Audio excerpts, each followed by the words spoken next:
అది చాలా మందికి నచ్చలేదు సినిమా. దాని మీద డే 1 లోనే డిజాస్టర్ టాక్ వచ్చేసింది. వచ్చినా కూడా 130 కోట్లు చేయడం అనేది ప్రభాస్ స్టామినా మీదనే నడిచింది. ఆ మేరకు అది మెచ్చుకోవాలి. 130 కోట్లు చేసింది. కానీ బయ్యర్స్ అందరూ లాస్‌లో ఉన్నారు. ఆల్రెడీ వీడియోలు వైరల్ అవుతున్నాయి. రాజాసాబ్ కొన్నోళ్ళంతా కూడా లాస్‌లోనికి ఎళ్ళిపోయారు. సో, అది రాజాసాబ్ గురించి. ఇక మనశంకర వరప్రసాద్ గారి గురించి చెప్పాలంటే ఇది ఇప్పుడు 5 రోజులు అయిందండి. మొత్తం 5 రోజుల్లో 0 డే 0 అంటారు. డే 0 అంటే ప్రీమియర్ షో 9,35,00,000 మండే రిలీజ్ అయింది. మండే 32,25,00,000, ట్యూస్డే 18,75,00,000, వెన్స్డే 19,05,00,000, థర్స్డే 22 కోట్లు, నిన్న ఫ్రైడే 18,50,00,000. అంటే ఇది కొద్దిగా తగ్గుతూ ఎక్కుతూ అటు ఇటుగా ఉంది. ఓవరాల్గా అయితే ఇండియా నెట్ కలెక్షన్లు 120,35,00,000. ఇక వరల్డ్ వైడ్ గ్రాస్ వాళ్ళే మేకర్సే ప్రకటించారు. వరల్డ్ వైడ్ గ్రాస్ అయితే 200 కోట్లు. ఇది చిరంజీవి సినిమాల్లో 5th హైయెస్ట్ అనమాట ఇప్పటికీ, అంటే 5 రోజులకి. ఇది నాకు తెలిసి నెంబర్ 1 గా మిగిలిపోవచ్చు చిరంజీవి సినిమాల్లో.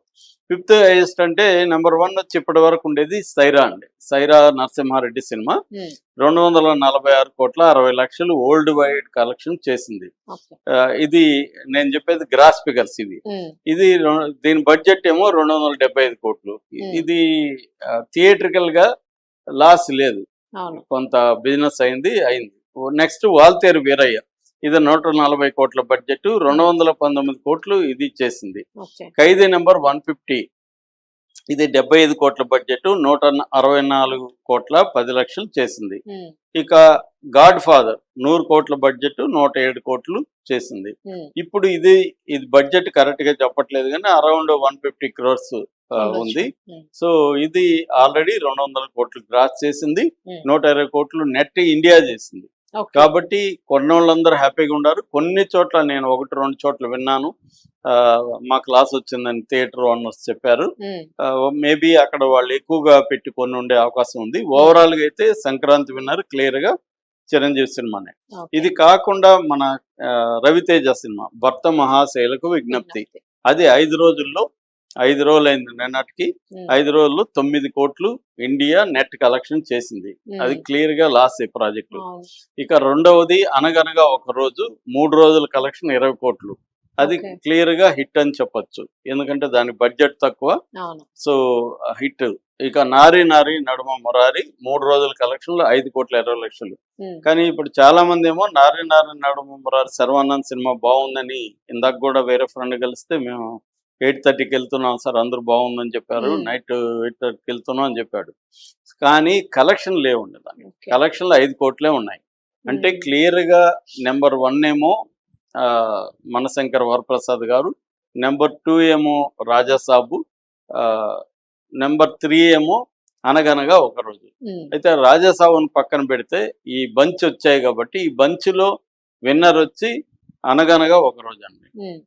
అది క్లియర్ గా దాని ఏమంటారు, ఈ జనరేషన్ కనెక్ట్ అయ్యే విధంగా సినిమా ఉందని చెప్తున్నారు. సో అందువల్ల ఆ సినిమాని క్లియర్ విన్నర్ అని చెప్పొచ్చు. ఇక నారి నారి నడుమూర కూడా ఈ జనరేషన్ కనెక్ట్ అయ్యేది, కానీ అది అనీవన్ గా ఉండడం, దాని మీద నేనైతే చూడలేదు, రివ్యూలు చెప్పలేదు. సో కానీ చెప్పిన వాళ్ళు, చూసిన వాళ్ళు నాకు చెప్పింది ఏంటంటే అది అనీవన్ గా ఉంది, అంత గొప్పగా లేదు, కొన్ని పార్ట్స్ బాగున్నాయి అనేది చెప్పారు. ఇది మాత్రం నవీన్ పోల్శెట్టి చాలా బాగా చేస్తాడు, అతనే రైటర్ కూడా, దగ్గరుండి అన్ని చూసుకున్నాడు, అతని ముద్ర ఉంది, మంచి కామెడీ వర్కౌట్ అయింది. కాబట్టి అనగా ఒక రోజు అయితే కలెక్షన్లు కూడా రిఫ్లెక్ట్ అవుతున్నాయి.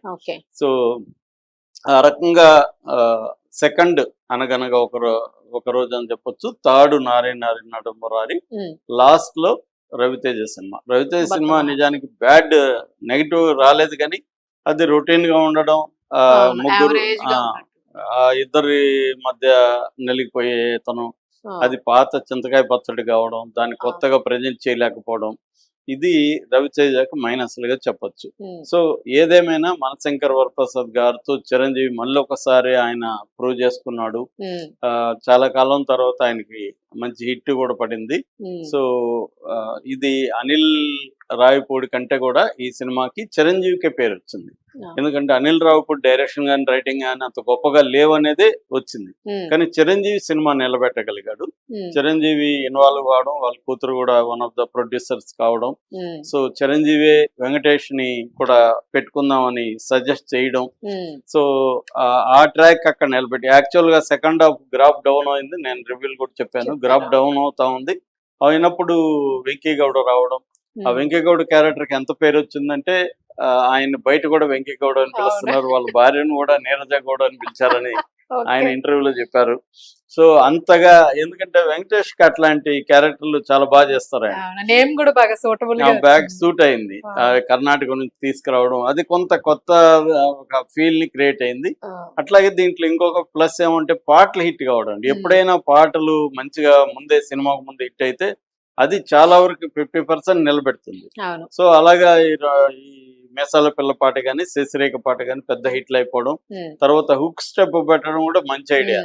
అది కూడా చాలా మంది రీల్స్ చేస్తున్నారు, పిల్లలు ముఖ్యంగా పిల్లలకి బాగా కనెక్ట్ అయింది. పిల్లలు మామూలుగానే చిరంజీవి పిల్లలు ఎక్కువ ఫ్యాన్స్ ఉంటారు. సో అలాగా ఈ సినిమాకి కూడా చాలా కాలం తర్వాత చిరంజీవి మరీ యంగగా కనపడడం, ఆ డాన్సులు కానీ అవన్నీ నిజానికి గానీ మంచి స్క్రిప్ట్ ఉండి డైరెక్షన్ ఇంకొంత బాగా చేస్తుంటే ఇది ఇంకా బాగా లేసి ఉండేది. ఏదేమైనా ఇది 500 కోట్ల క్లబ్ లోకి వెళ్ళొచ్చు అంటున్నారు.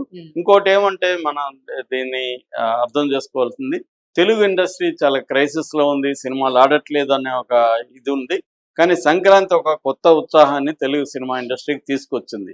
అంటే మనం కరెక్ట్ గా చేసి ఎంటర్టైన్మెంట్ ఇస్తే జనం వచ్చి చూస్తారు. ఎందుకంటే ఇప్పుడు ఒక సినిమా కాదు, అన్ని సినిమాలకు కూడా మినిమం కలెక్షన్లు వచ్చాయి. ఏది అటర్ ఫ్లాప్ అయితే కాదు. ఈ సినిమాలు కలెక్షన్లు తక్కువ ఎక్కువ ఉండొచ్చు, కానీ అన్ని సినిమాలు చూస్తున్నారు జనం.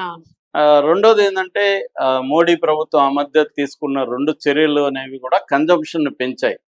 ఒకటేమో జిఎస్టీని తగ్గించడం చాలా గూడ్స్ మీద, రెండవదేమో ఇన్కమ్ ట్యాక్స్ ని ఉద్యోగుల మీద తగ్గించడం. ఈ రెండిటి వల్ల ఓవరాల్ గానే కన్జంప్షన్ పెరిగింది ఈ మధ్య కాలంలో. దాని రిఫ్లెక్షన్ సినిమాల మీద కూడా పడింది. అందుకనే బయటికి వెళ్ళి సినిమాలు చూడడానికి ఖర్చు అయితే జనం పెట్టుతున్నారు. సో అది కూడా ఒక ఆస్పెక్ట్ అని చెప్పచ్చు. రెండోది చిరంజీవి ప్రత్యేకంగా ఏంటంటే ఎక్కడా బోర్ కొట్టలేదు. అంటే జబర్దస్త్ కైండ్ ఆఫ్ కామెడీ ఉన్నా కూడా చిరంజీవి కొత్తగా ఉంది. చిరంజీవి వాటిలో ఉండడం అనేది కొత్తగా ఉంది. రెండోది చిరంజీవి నుంచి ఇటువంటి ఎక్స్పెక్ట్ చేయకుండా వెళ్తారు జనం. గతంలో చిరంజీవి ఈ మధ్యకాలంలో ఇలాంటివి చేయలేదు.